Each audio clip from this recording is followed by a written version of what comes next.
Once in life time journey మీ అందరు తెలుసు. లక్కీగా నాకు రావడం, మీ అందరు సపోర్ట్ చేయడం నిజంగా ఎన్నో జన్మలు చేసుకున్న సుకృతం అనుకోవాలి. యాక్చువల్లీ వర్డ్స్ చాలా ఎక్కువ అన్ని మెన్షన్ చేయాలని కూడా ఎక్స్ప్లెయిన్ చేయాలని బట్ సింపుల్గా క్రిస్ప్గా చెప్పాలి కాబట్టి నా జర్నీ మీరు అందరూ చూశారు. తెలిసినంత వరకు మీకు తెలుసు, తెలియదు ఇంకా నేను తెలియజేస్తాను. ఇప్పుడు నిదానంగా రాబోయే రోజు మీద తెలుసుకుంటాను. It was short but it was memorable. చెప్పగా మీలో సామాన్యులు కావాలి అన్నప్పుడు మీలో ఒకటిగా నికార్సైన సామాన్యుడికి వెళ్ళాం. మీకు చాలా మంది తెలిసే ఉంటుంది. No PR, no collaborations, nothing.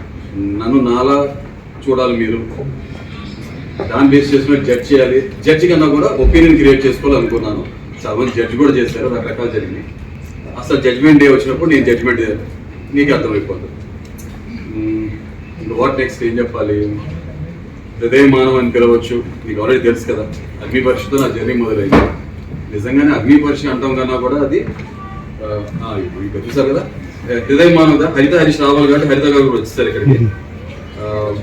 అగ్ని పరీక్షలో నన్ను చూశారు మీరు, హృదయ మానవగా చూశారు, మాస్క్ మ్యాన్గా చూశారు, హరిత హరీష్గా కూడా చూసేశారు.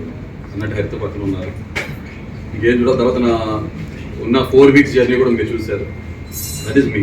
సార్ బిగ్ బాస్ జర్నీ ఎలా అనిపించింది సార్ మీకు? చెప్పే కదండి, once in life time experience.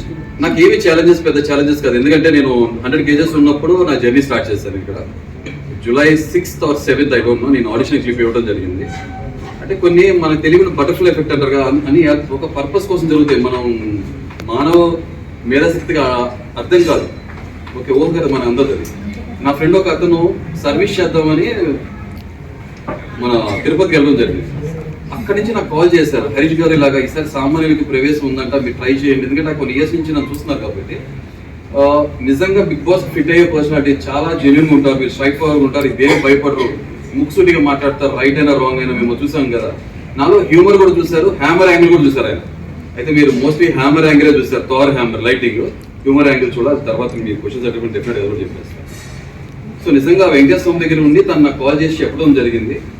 ఆ నీరాలు వెంకటేశ్వర స్వామికి ఇచ్చాను అనుకుంటాను. I not a religious person, but కొన్ని నేను నమ్ముతుంటా అలా జరుగుతుంది అని జరిగింది. అది సింపుల్. అయితే ముందు చాలా మంది బయటకు వచ్చినాక నేను చూసా ట్రోల్ గుండంకులు అని అంటున్నారు. ఫైన్, ఆ వెంకటేశ్వర స్వామికి నీరాలు ఇచ్చాను కాబట్టి నన్ను అంటారా, వెంకటేశ్వర స్వామి అంటారా, వాళ్ళకే వదిలేస్తున్న వాళ్ళ విచక్షణకి గుండంకులు అనిపిస్తారేమో. నెక్స్ట్ గుండె కూడా ఉన్న అంకుల్ నేను. UNCLE అంటాం కన్నా కూడా UNCOOL అన్కూల్. ఎవరికి? ఫూల్స్ కి అన్కూల్ ని నేను, కూల్ పీపుల్ కి కూల్ నేను, అంతే. చాలా సింపుల్. ఓకే. సో ఇప్పుడు మీరు ఇంకొకటి బాడీ షేవింగ్ అన్నారు కదా, నిజంగా ఇదే 25 years బ్యాక్ అయితే నేను ఆ మనిషిని సోల్ షేవింగ్ చేయగలను. సెకండ్స్, 2 seconds గుండు చేయించుకోండి, నాకు 1 second పడుతుంది ఎదుటి తిరిగి కౌంటర్ ఇవ్వడం. నాకు అది పెద్ద డీల్ బ్రేకర్ కాదు. కానీ ఏంటంటే ఎవ్రీ లైఫ్ మ్యాటర్స్ అని నమ్ముతున్నాం కాబట్టి, ప్రతి మనిషి ప్రాణం విలువైందే కాబట్టి ఆ బాడీ షేవింగ్ లో సోల్ షేవింగ్ చేయడం మానేసి ఉన్నప్పుడు సెకండ్స్ లో వేసేవాడిని కౌంటర్. ఇప్పుడు వేయట్లేదు. సో మాట్లాడేవాళ్ళకి ఫస్ట్ చెప్పేద్దాం అనుకున్నా, చెప్పేసి అయిపోయింది. ఇప్పుడు నన్ను మాస్క్ మ్యాన్ అనుకుంటారా, హృదయ మానవ్ అనుకుంటారా, హరిత హరీష్ అనుకుంటారా అనేది your call. That's it. Okay, డబ్బులు కొట్టారన్నారు.